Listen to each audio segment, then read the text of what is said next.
आधी तामीर शदा ऊंची इमारत पर मर्द देर से काम कर रहे होते हैं जब इबेंजर करीब का स्पेक्टर नमूदार होता है जिससे सब खौफजदा हो जाते हैं। करीबी पिज़्ज़ा पार्लर में गैंग को पता चलता है कि उनके पास नकद रकम की कमी है, लिहाजा शीगी, स्कोबी और फरीड अखबार में मदद के मतलूबा इश्तिहार तलाश करने के बाद एक तामीराती मकाम पर काम करने का फैसला करते हैं। उन्होंने इलाके में कुछ महफूज डकैतियों के बारे में भी पढ़ा। पैसों की ज़रूरत में गैंग साइट पर जाता है और मालिक मिस्टर डोहर्टी से बात करता है। मिस्टर डोहर्टी बताते हैं कि बहुत से मर्दों ने इमारत को परेशान करने वाले एक खौफ की वजह से नौकरी छोड़ दी है और एक घर हुआ करता था जिसके बारे में अफवाहें थीं कि इस जगह पर भूत है, लेकिन उन्होंने इसे मुंतकिल कर दिया। विल्मा और डेफनी अखबार की लाइब्रेरी में जाकर भूत घर की तलाशी लेते हैं। नापसंदीदगी से शीगी और स्कोबी फ्रीड के साथ इमारत की ऊपरी मंजिलों पर जाते हैं और काम करना शुरू करते हैं। दो तामीराती कारकुन जिम रिवेट्स और रीड स्पार्क्स उन्हें अपने अर्द गिर्द दिखाते हैं। स्पेक्टर नमूदार होता है और तंग शुआओं के पार स्कोबी और शीगी का पीछा करता है। वो फ्रीड के पास भागते हैं और अपनी कहानी सुनाते हैं। दरी असना विल्मा और डेफनी को एक मजमून मिला जिसमें कहा गया है कि इबेंजर करीब नामी एक शख्स साइट पर एक घर में रहता था। इस पर जादू टोने की मश्क करने का इल्जाम लगाया गया था क्योंकि साल गुजरने के साथ साथ उसकी उम्र कभी नहीं होती थी। आखिरकार वो गायब हो गया, लेकिन ख्याल किया जाता है कि वो अब भी जिंदा है। अफसाना यह है कि वो हर 20 साल बाद जवान होने और जिंदा रहने के लिए वापस आता है। ये सब जानने के बाद डेफनी ने नतीजा अखज़ किया कि एबनीज़र करीब की उम्र कम अज़ कम 180 साल होनी चाहिए, ये फ़र्ज़ करते हुए कि वो अब भी जिंदा है यकीनन। विल्मा और डेफनी साइट पर वापस आती हैं और बताती हैं कि उन्होंने क्या पाया है।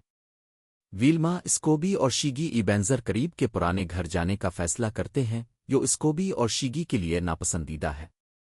फरीड और डेफनी साइट पर रहने और सुराग तलाश करने का इंतखाब करते हैं। विल्मा, स्कोबी और शीगी घर पहुंचते हैं और नीटी करीब इबेंजर करीब की पड़पोती उनका इस्तकबाल करती है। वो उन्हें ऊपर की मंजिल पर देखने देती हैं जहां उन्हें जादू की एक किताब, कुछ चमगादड़ें और एक पुराने संदूक में कागज की पर्ची मिलती है।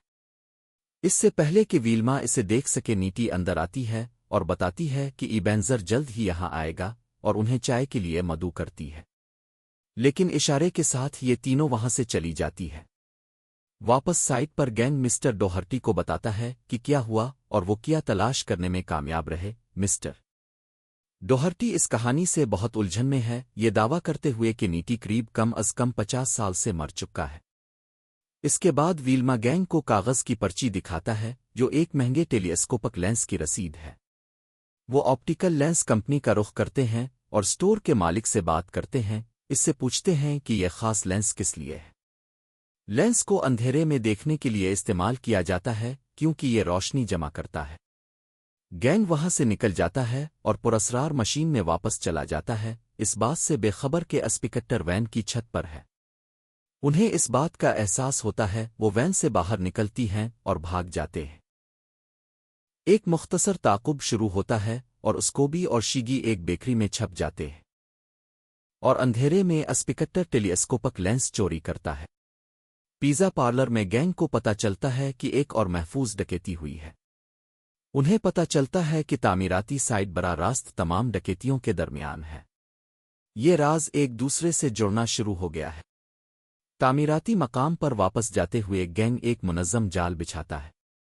स्पेक्टर को लालच दिया जाता है, एक तार के ऊपर से सफ़र किया जाता है जिसकी वजह से सीमेंट भूत पर गिर जाता है, लेकिन स्पेक्टर गलत बीम पर बहुत जल्दी नमूदार होता है और गैंग का पीछा करता है।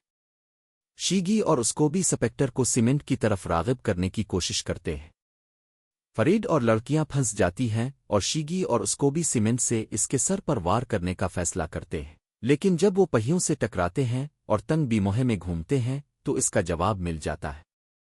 वो एक बोर्ड से टकराते हैं और लटकी हुई बीम पर परवाज करते हैं जिस पर स्पेक्टर, फ्रीड और लड़कियां सवार हैं, और बीम एक पेंट हाउस में जाती है और इस इमारत से टकरा जाती है जहां नीटी खड़ी है। सीमेंट नीचे गिरता है, फर्श पर फैल जाता है और नीटी और इबेंजर को मजबूती से अपनी पट्टियों पर चिपका देता है। वो इस जोड़ी को बेनकाब करते हैं और ये नीटी के तौर पर जिम रिवेट्स और एसपी के तौर पर रीड स्पार्क्स निकलता है। گینگ کا کہنا ہے کہ جم اور ریڈ نے پورے شہر میں تجوریاں لوٹیں اور پینٹ ہاؤس میں ان تمام جگہوں کو دیکھا جا سکتا تھا جہاں ڈکیتیاں ہوئی تھیں۔ اینک کا استعمال کرتے ہوئے انہوں نے تمام عمارتوں کو دیکھا اور محفوظ مالکان کو سیف کھولتے ہوئے دیکھا اور انہوں نے امتزاج کا پتہ لگایا۔ انہوں نے کاروبار کو سست کرنے کے لیے سپیکٹر بنایا کیونکہ تعمیراتی سائٹ ان کے نقطہ نظر کو مسدود کر رہی تھی۔ اسکوبی کو ایک پلانٹ میں چھپی ہوئی رقم مل جاتی ہے۔ اسکوبی کو پولیس بیج کی شکل میں ایک خصوصی پیزا دیا جاتا ہے۔ وہ تقریباً سارا کھانا کھاتا ہے، شیگی آخری ٹکڑا مانگتا ہے، لیکن اسکوبی نے اسے صرف زیتون کا ٹکڑا دیا۔